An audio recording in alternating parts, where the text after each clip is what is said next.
fazendo uma prévia, na verdade eu diria que até ele já pregou, né? Com tudo aquilo que exatamente o texto que eu escolhi, o Joelson me deixou livre aqui para falar, mas eu escolhi justamente esse texto que narra este momento, Jesus chegando aqui em Nazaré. Mas eu tenho ainda algumas observações que nós vamos fazer aqui.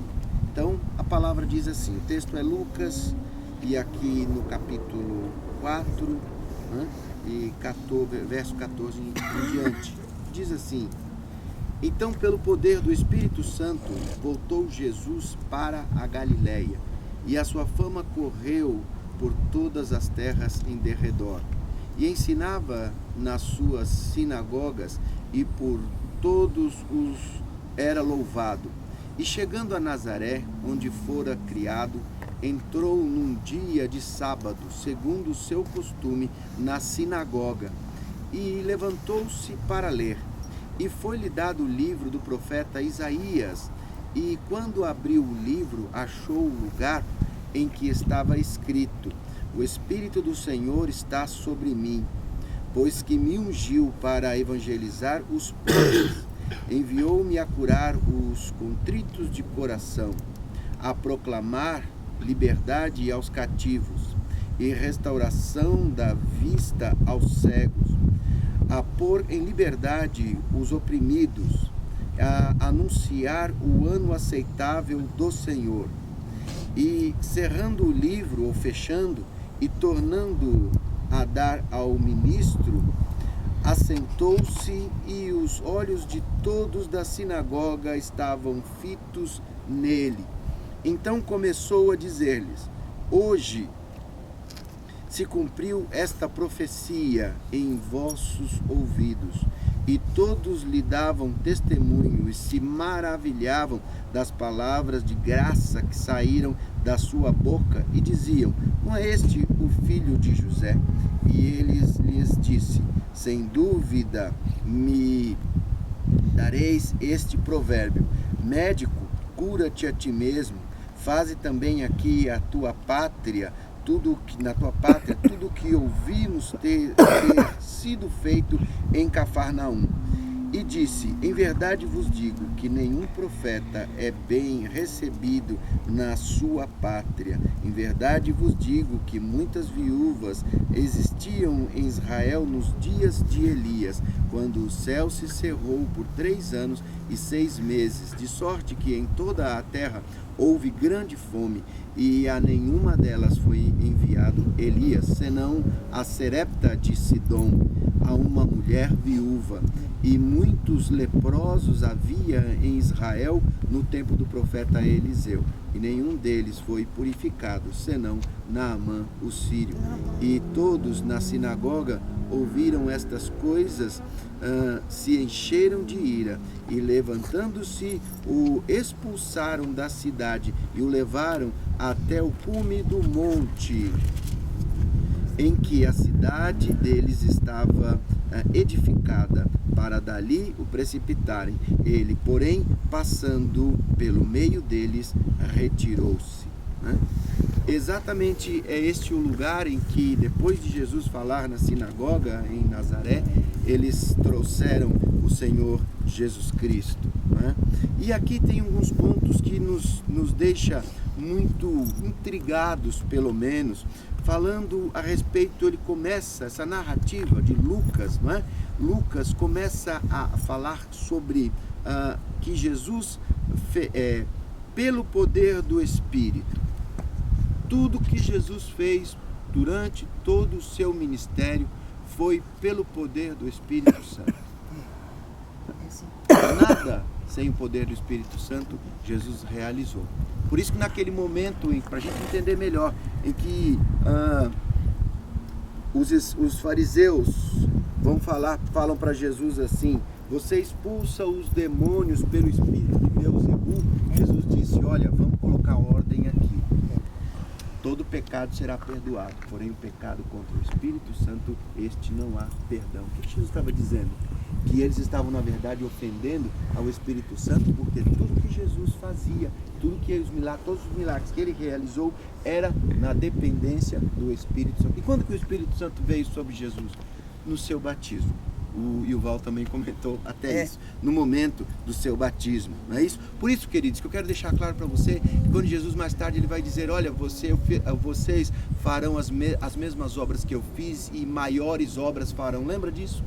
Se ele é Deus, eu ficava me perguntando, como podemos, nós, réis pecadores, fazermos obras iguais e maiores que Jesus realizou? Mas ele está falando na dependência do Espírito Santo. Então, na dependência do Espírito Santo, nós podemos fazer obras iguais a Jesus, não é isso? Expulsar demônios, curar enfermos e outras coisas mais, falar a palavra as pessoas se converterem e obras maiores ainda. Então ele continua aqui dizendo que estava ensinando nas sinagogas e por todos era louvado. Interessante que as coisas, quando Jesus então chega naquela sinagoga e Jesus então lhe é dado, no 17 diz, e foi-lhe dado o livro do profeta Isaías. Sabe o que a gente às vezes passa desapercebido aqui? Jesus não escolheu um texto para ler. A Bíblia não estava montada ainda, não é isso? Eram pergaminhos, eram textos separados. Então, ele foi, houve um tempo que eu pensava que Jesus então vou escolher falar sobre este momento que narra uma das profecias de Isaías acerca do Messias. Não, é tão maravilhoso que eles, o responsável então chega para Jesus, quando ele se levanta e vai à frente e lhe dá o texto a ser lido. A gente crê que não há coincidência, não é isso? No cristianismo que vivemos, Deus providencia todas as coisas. E Jesus lê exatamente um dos trechos de Isaías em que fala sobre ele mesmo. Este é o texto que fala sobre o Messias, o ministério messiânico. É isso que Jesus está lendo ali. O Espírito do Senhor está sobre mim, pois me ungiu, e o Val falou isso, me ungiu para evangelizar os pobres, né? Enviou-me a curar, né, os contritos de coração. Isto é o ministério messiânico, é o motivo pelo qual o Senhor Jesus veio para cumprir, né? É isso que ele está dizendo. E mais para baixo aqui ele vai dizer, eu quero observar com você também, logo após ele ter lido isso, ele diz o quê? Parece uma provocação, mas não é, porque era a pura verdade. Ele disse, olha, diz que todas as pessoas da sinagoga estavam com os olhos fitos, mais ou menos como você está agora, olhando e prestando atenção no que eu estou dizendo, penso eu. Estavam assim também com Jesus, mas lá o sentimento era de crítica, porque eles estavam pensando assim, logo abaixo vai dizer aqui, mas não é esse. Aqui Jesus, como já foi falado também, ele foi criado nessa região. Então eles estão pensando assim, como ele está dizendo, sabe o que ele está dizendo aqui? Que é Messias. Mas como que ele é Messias? Não é esse, por acaso não é esse o filho de José? Que acredita. Maria. Ou seja, nós conhecemos quem é este homem. E como que ele está dizendo que as escrituras e as profecias em Isaías estão mencionando a ele mesmo? Eles ficam como que incrédulos, eles ficam como quem não compreendem de fato que, como disse o Yuval, para ele dizer que era Messias, ele tinha que ter um exército atrás, ele tinha que ter uma pompa, ele tinha que ser mais ou menos, pelo menos, vamos dizer assim, semelhante ao rei Davi. E Jesus, nós sabemos que o seu reino não é desta terra, né? O seu reinado não é desta terra. Curioso, então, nós observarmos isso. E há, então, uma incredulidade por parte do povo das palavras que Jesus estava dizendo.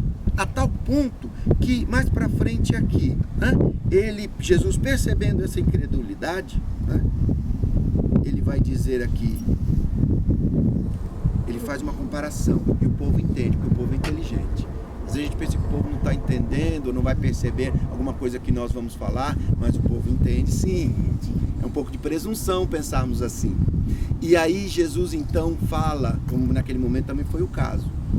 Jesus então diz a eles conta a história que já era tão conhecida deles. Fala, olha, o profeta Elias, ele vai, outras viúvas estavam necessitadas também, mas ele é enviado a Eliseu Da mesma maneira, outros homens eram leprosos, inclusive em Israel naquele tempo. E interessante que vem Naamã, que era de onde? Da Síria, né?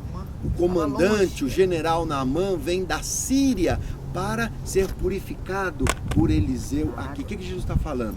Está concordando com o que ele disse agora há pouco. Olha, o profeta não tem honra senão na sua própria terra. Vocês não me honram porque vocês me conhecem, em outras palavras, e vocês acham que eu não sou capaz de fazer essas coisas, e nem tampouco de ser o Messias.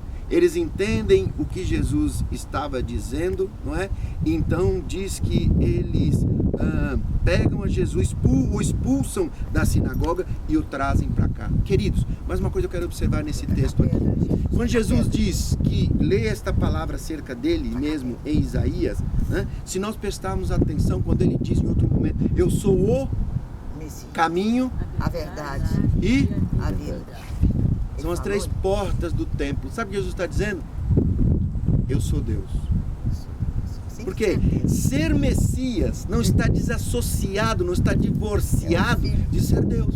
Então quando ele disse também, eu sou o caminho, a verdade e a vida, ou em outro momento ele diz àquele paralítico, toma os teus pecados estão perdoados, toma o teu leito e anda. Ele também naquele momento é criticado pelos mesmos, porque ele fala, olha, quem é capaz de perdoar pecados se não há somente Deus? Então Jesus diz, qual é mais fácil dizer?